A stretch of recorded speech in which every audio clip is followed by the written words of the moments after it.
Le dernier texte, c'est vraiment un retour à la... Il faut dire que le dernier texte, c'était 1959, donc 50 ans plus tard que le cas clinique.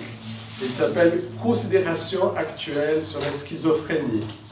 Donc il ne parle plus de démence précoce, il parle de schizophrénie. C'est en 1959, ce n'est pas un cas clinique, c'est juste une conférence. Mais que j'ai jugé intéressant de comparer, pour voir l'évolution aussi de la pensée de Jung, en 50 ans, mais toujours sur la psychose. Et qui devient beaucoup plus psychiatrique, si je peux dire, Ouais. avec aussi le rajout de l'universel, l'archétype, le spiritualisme, mais la schizophrénie, ça s'est revendiqué par la psychiatrie. Il est beaucoup plus sur les origines toxiques, sur la destruction, le caractère destructeur sur toutes les fonctions. Il dit que c'est plus la peine d'essayer de comprendre quelque part, je vous retrouve ça. Il dit que c'est vraiment, on n'a pas d'explication. On cherche en vain une causalité personnaliste pour trouver une explication à leur curieuse forme archaïque et à leur importance. Donc il est sur les complexes. Il fait un petit topo entre la différence des complexes normaux et complexes pathologiques pour passer aux symboles, aux mythes, aux structures d'archétypes qu'on va retrouver dans le rêve et dans les délires du schizophrène. Et c'est pour ça que c'est en vain d'essayer de toujours comprendre, parce que c'est archétypique. Et c'est dans sa globalité, ils apparaissent dans le peuple, la culture, l'histoire des différentes ethnies.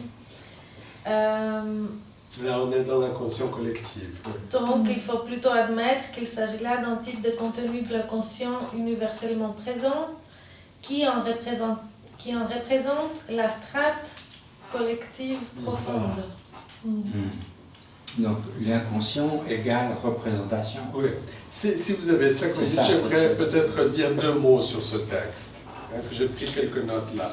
Donc la première chose de ce texte, c'est 1959, c'est Considérations actuelles sur la schizophrénie. Il était invité par le professeur Manfred Bleuler en 1959. Qui, après ça, en 1915 ou quelque chose, Jung avait fait une critique de Eugen Bleuler. Mais c'est le père. Qui est le père du professeur Manfred Bleuler. Bon, cette critique, c'était là autour de 1915. Et là, en 1959, il se réfère à son maître vénéré de l'époque, le professeur Eugen Bleuler. Elle a presque oublié de ces... Mais bon, face au fils qu'il avait invité à faire cette conférence.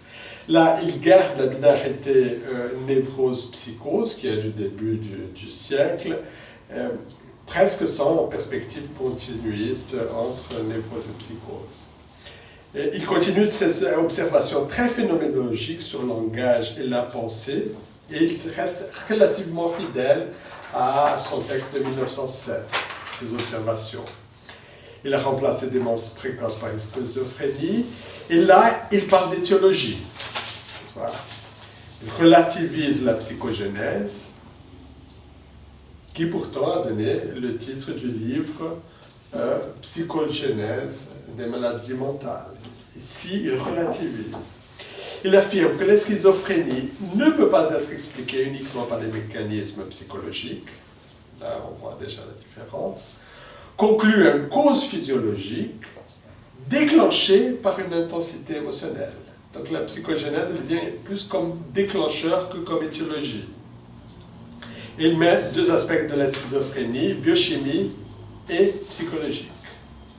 Ça veut dire, il faut se rappeler qu'à cette époque-là, on commençait à découvrir les neuroleptiques et toute la psychopharmacologie qui commençait à surgir. Oui, c'est l'époque du Largartil. Oui, comment il s'appelle Le français. Le français. Là. Bref. Laborie. Laborie.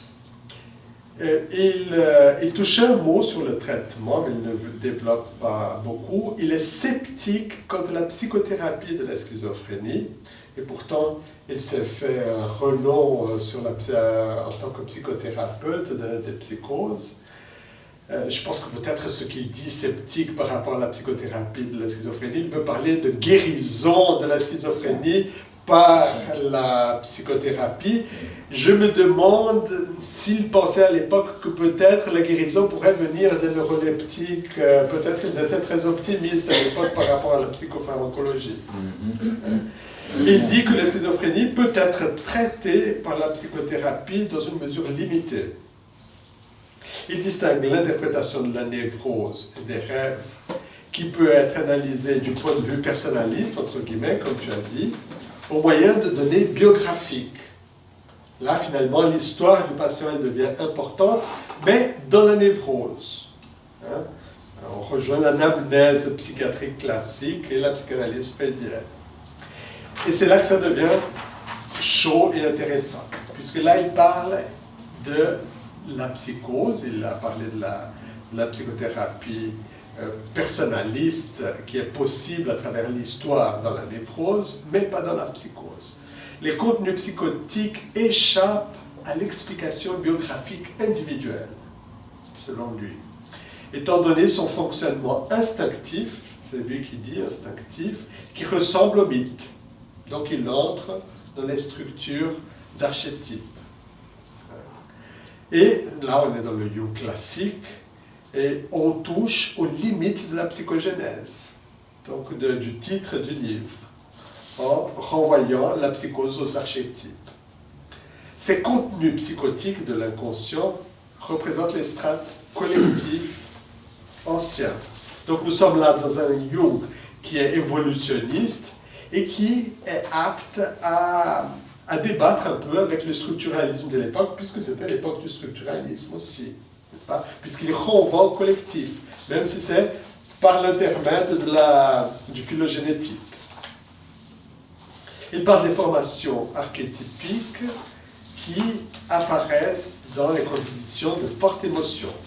Ce ne sont pas des représentations héritées, ça j'insiste, hein. Il dit que ce ne sont pas, parce que là c'est plus subtil, lorsqu'il dit que les archétypes ne sont pas des représentations héritées, elles sont des conditions nécessaires à la formation des représentations. Ça j'insiste sur ça parce que là, Freud et Lévi-Strauss, ils ont parlé de ça. Freud, il était, au début, il disait, mais vous n'allez pas me convaincre que les idées sont transmises d'une génération à l'autre. Et Lévi-Strauss aussi, il a débattu avec Jung en disant « J'accepte l'inconscient collectif, mais pas un inconscient collectif plein comme celui de Jung, mais un inconscient collectif vide. » Et là, Jung, il laisse entendre que l'inconscient collectif serait plutôt vide. Ça veut dire, ce ne sont pas des représentations héritées, mais ce sont des conditions nécessaires à la formation des représentations. Donc, le comportement et la pensée archaïque ne peuvent pas être compris par la vie individuelle. L'esprit individuel ne peut pas être compris à partir de lui-même dans le cas de la psychose. Et là, Jung fait appel au collectif pour comprendre l'individuel, c'était en 1959. Et sur ce point, Jung diffère de Freud, qui explique l'individuel par l'individuel et même le collectif par l'individuel. Freud, lui, il fait le chemin inverse de Durkheim, qui explique le collectif par le collectif et même l'individuel par le collectif. Et Jung, il est entre les deux, par rapport à la pensée névrotique. Il se rapproche de Freud. Et quant à la pensée psychotique, il fait appel au collectif, mais pas de façon durkheimienne. Donc, Jung appelle d'archaïque ce que Freud appelle de primitif. Donc, en résumé, il ne parle pas de la thérapeutique, mais plutôt de l'étiologie et de la compréhension de la pensée psychotique, de façon juste ou fausse, ça je ne sais pas, mais assez élégante. Par contre, on reste sur un autre fin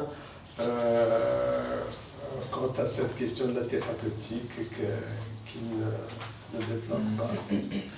Donc ça c'est le dernier texte. Ça, c'est le dernier texte, c'est 1959. Il est Là, mort. il est mort 61, si je ne me trompe. Puis il avait été invité par Manfred Bleuler. Par Manfred Bleuler. Donc Mais c'est passionnant, ça. 50 ans après. Mais